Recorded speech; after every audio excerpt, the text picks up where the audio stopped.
Kuna mradi ambao unaitwa elimu ya uraia kwa viongozi wa dini.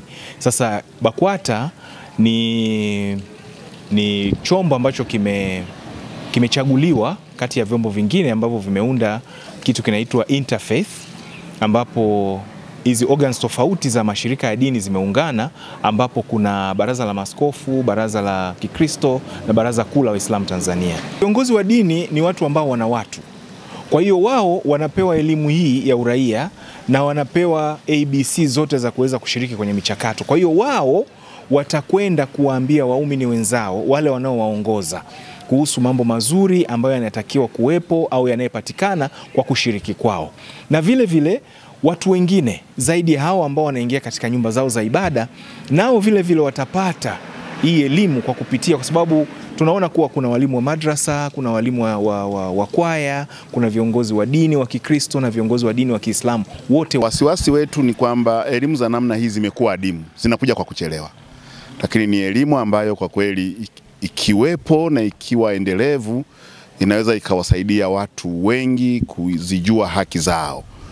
Ni ngumu kudai haki yako kama hujui haki yako ni ya namna gani. Kiitikadi si jambo geni, kwa sababu sisi tumeambiwa viongozi wa dini na viongozi wa serikali wakiwa pamoja, nchi yoyote ile ikishirikiana na viongozi wa dini basi inapata mafanikio makubwa.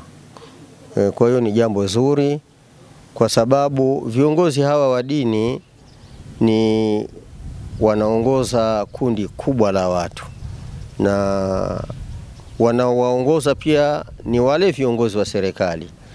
Kwa hiyo viongozi wa serikali wakishirikiana na viongozi wa dini na viongozi wa dini wakishirikiana na viongozi wa serikali, serikali itapata mafanikio makubwa sana. Viongozi wa dini wana wajibu, wana haki ya kuendelea kuilinda amani ya nchi hii, lakini pia kuiletea au kusaidia utekelezaji wa shughuli za maendeleo kwenye maeneo yetu. Na hata serikali wana uwezo wa kuisaidia kupush agenda muhimu sana. Ukichukulia kiongozi wa dini kama shehe, anakutana na watu kila siku jioni ama mchana ama alfajiri, asubuhi.